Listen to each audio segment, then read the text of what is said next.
Ay, Timpalag. Nagganito si Rom. Hindi, pero ewan ko kung positive o negative. Gusto kong maging sure. 4 years na namin hinihintay. Bibili pa ako ng PT. Tapos, parang gusto kong magpa-hospital, magpa-blood test kung positive talaga eh. Bibili pa ako ng PT, titignan pa namin.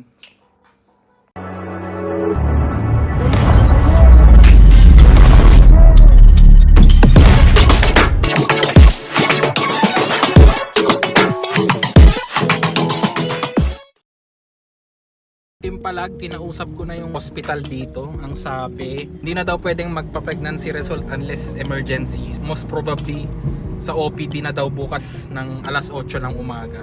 Alas 11 na kasi dito. Usually, alam ko naman talaga ang sagot. Parang sa Pinas din yan na emergency na lang ang kinikater sa gabi. Pero na-excite lang kasi ako. Pero gusto ko munang i-hold back yung nararamdaman ko kasi alam mo naman ang inclined sa medical field. Hindi yan babanat ng masaya o malungkot agad unless wala pang confirmatory result. Papunta ako ngayon ng pharmacy. Bibili ako ng siguro 2 o 3 pregnancy test pa. Pero ang pinaka the best kasi talaga dyan, Timpalag, blood test ng pregnancy. Doon shoot na talaga yun. Ayun, bibili muna ako tapos samahan nyo ako mamaya. Palag. Okay, nakabili na tayo Timpalag. The more, much better. Mas madaming PT na positive na ilan ulit, mas maganda. Iniisip ko masyado kasing gabi ngayon, isa ngayon tapos isa ulit bukas. Mas okay pag umaga kasi yung urine na makukuha talaga dun is new and fresh. So pauwi na ako bahay. Let's go! Tayo Timpalag.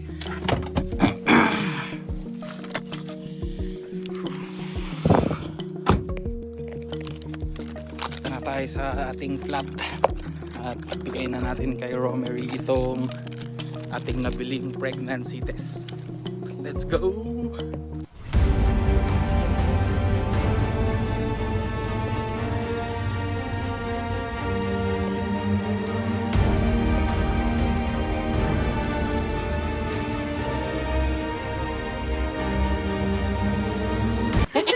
Umihi ka na!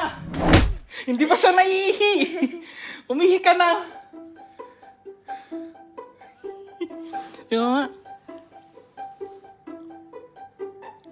Tayo natin. Nasa CR na si Rom. Naiihi na siya. Tignan natin.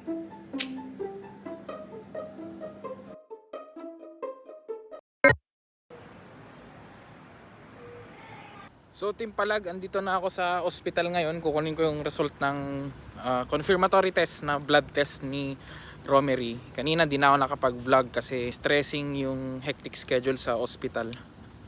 Hoping for the best tayo. Sinabi ng doktor kanina na may nakita siyang sac dun sa ultrasound na possible 5 weeks yun na bahay bata. So ang hinihintay na lang talaga yung blood test. Kung mataas yung HCG na tinatawag na indicator na hormone na sinisikret ng mga buntis. At kung mataas yun at umabot sa range na mag-indicate talaga na may baby, confirm na. So, let's go. Galing na ako doon. So, in-explain na ng doktor. Meron ng resulta. Which is 6,000 yung HCG na nakuha sa blood ni Rom. So, ibig sabihin, sobrang taas and positive na talaga for pregnancy. And yung indication na yun na 6,000 is nasa 5 weeks up na yung gestation. Tamang-tama nung nag-leave ako tapos oh my god, this is Gian. Off ko muna at medyo emotional tayo. Let's go. Nandito tayo ngayon sa flower shop. Gigifan natin si Rom ng simple appreciation. Yan na ang flower. Thank you Lord. Lagi ko itong pinagdadasal. Sa wakas, meron na kaming baby.